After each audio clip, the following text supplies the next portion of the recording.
We're already through 1 month of 2023.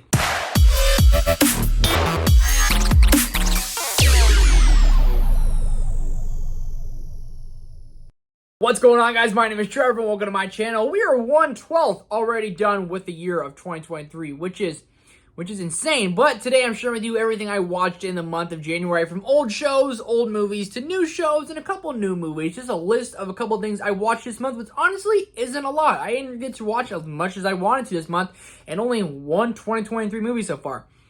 Kind of embarrassed to admit that, but let me know what you guys watched down below in the comment section. What was your favorite thing you watched this month, new or old, and what are you looking forward to watching in February? It's going to be a pretty dang good month in February, from MCU to horror to a couple of thrillers in there. I'm excited for it. Hit that like button, subscribe button, notification bell so you don't miss any future videos. Starting off with this month, I watched Lady in the Water, and this is an M. Night Shyamalan movie, and M. Night Shyamalan has Knock at the Cabin coming out in just a couple of days at the time of filming this video, and I turned Lady in the Water off, and I will now be turning it back on.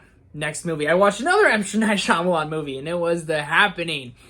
And The Happening is just dumb. Like, it's so dumb. I think there's a guy who has a line like eggs and bacon or like something stupid like that, and they tried to be so much like scarier and trippier than it really was, but like it just never went like full force on it. I don't know what the budget was for this movie, but you have Mark Wahlberg in there. Hey, how you doing? And like, it was just dumb. Like, at one point he grabs this lady's phone and she's like talking to her child, and he's like, I'm like, why would you talk to a stranger's child? Just the decisions in this movie weren't great, and this is my love-hate relationship with M. Night Shyamalan. It's going to make for a very interesting ranking coming here in a couple of days for all of his movies. Got a couple more to watch. I'm going to watch Old tonight for the first time, and I am not looking forward to it. But M. Night movies, what is your favorite, and are you excited for Knock at the Cabin? Let me know down below. I was in the mood for some comedies, so I tossed on 21 Jump Street. I have not rewatched 21 Jump Street in probably like a long time, damn near a decade, whenever it came out. And I was always a hater on 21 Jump Street. Said it was just dumb, it wasn't funny, but man was I wrong, because I laughed my ass off throughout this entire movie. Easily made a top 5 comedy all time for me. Have not watched the sequel yet, but I'll probably watch that in the month of February. I just need a good laugh, and my fiance was like, we should watch 21 Jump Street. And thank goodness we did. There's several moments throughout this I've been quoting lately, and I just love this movie. If you're a 21 Jump Street fan, let me know down below. We'll quote this movie way together. Speaking of comedies that I love, movies that want us to make me laugh and feel good, I tossed on Wedding Crashers, Vince Vaughn and Owen Wilson. This movie is just hilarious from top to bottom. It's like a almost romantic comedy of sorts, but Vince Vaughn and Owen Wilson work so well together. So I wanted a movie to make me smile. One of my favorite comedies ever is Wedding Crashers, so I tossed this one on, had a huge smile on my face, was laughing a bunch, and I loved it. And I love Wedding Crashers. And then there's this movie you may have heard about, and everyone's been talking about. This is like the funniest movie to ever be nominated for Best Picture. It's called The Banshees of Inisherin, and let me tell you, this is the most boring movie I've ever seen in my life. That might be overselling it just a little bit, but I was not really buying into the hype of this movie. Were the performances fantastic? Absolutely. Is Colin Farrell worthy of the Oscar nomination? Sure. But this is one of like those Oscar baity type movies. Great cinematography, but just like the plot was boring to me. And I know that's a hot take, and you can flame me down below in the comment section, but I was just not into this movie whatsoever. And I was like, man, if this one's supposed to be great, what about the other Best Picture nominees that like no one really talks about? What are those gonna be? It's like I don't get the hype of Banshees. If you like it, that is great. I was not a fan. It was kind of on, and I was kind of started doing things around my house. As I on in the background, I was like, nothing's happened, and nothing will happen, because yeah, not a big fan. Speaking of things that I am a fan of, I have been watching The Last of Us every single Sunday, and The Last of Us is easily one of the greatest shows to come out this decade so far, and it's making me love my Sundays. HBO Max is just killing it lately with shows from Euphoria, Peacemaker, The House of Dragon, now The Last of Us. You have The White Lotus on there. HBO Max is on top of the streaming services for like content right now.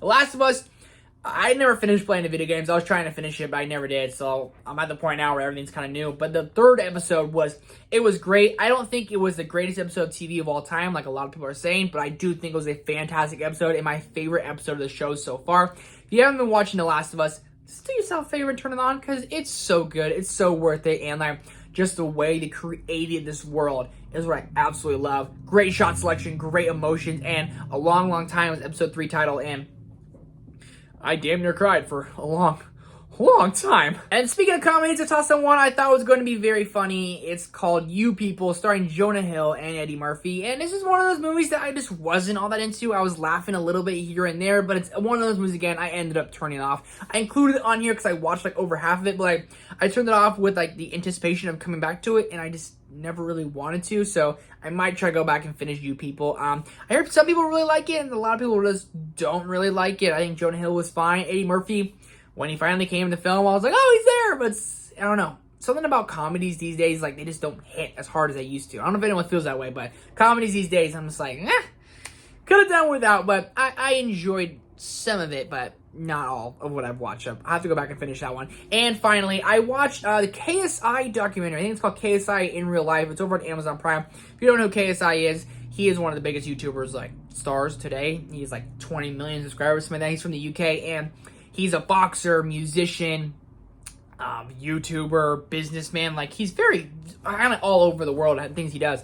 So I turned it on. It's actually very interesting, actually very well done. And I felt like it was on Amazon Prime. It felt like a long YouTube documentary of sorts, like the way it was filmed, the kind of things like that. I was like, I could definitely see this being more of a YouTube documentary, not like a maybe big budget Amazon Prime documentary, but it was cool to follow him and see like how crazy his life is. And it was actually very inspiring because he's a guy who comes from literally just like making videos in his room.